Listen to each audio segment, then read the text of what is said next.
কর্মফল কিন্তু খুবই ভয়ঙ্কর একটা জিনিস।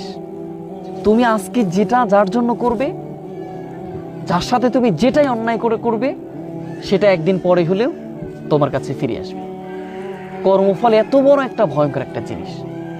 সেজন্য একজনকে কষ্ট দেওয়ার আগে, দুঃখ দেওয়ার আগে 100 বার ভেবে তারপরে দুঃখ দিবে। কারণ কর্মফল অতি শীঘ্রই তাকে আক্রমণ করে। তুমি ভালো কাজ করলে সেটা তোমার জন্য ভালো উত্তম কাজের হিসেবে বিবেচিত করে, আর তুমি খারাপ কাজ করলে সেটা তোমাকে খারাপ হিসেবে তোমার কাছে নিবেচিত করে এবং তোমাকে শেষ করে দেয়। এজন্য সাবধান। কর্মফল কিন্তু খুবই ভয়ঙ্কর একটা জিনিস।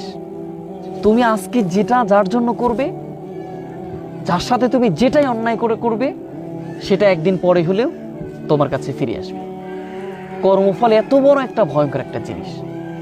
সেজন্য একজনকে কষ্ট দেওয়ার আগে, দুঃখ দেওয়ার আগে 100 বার ভেবে তারপরে দুঃখ দিবে। কারণ কর্মফল অতি শীঘ্রই তাকে আক্রমণ করে। তুমি ভালো কাজ করলে সেটা তোমার জন্য ভালো উত্তম কাজের হিসেবে বিবেচিত করে, আর তুমি খারাপ কাজ করলে সেটা তোমাকে খারাপ হিসেবে তোমার কাছে নিবেচিত করে এবং তোমাকে শেষ করে দেয়। এজন্য সাবধান।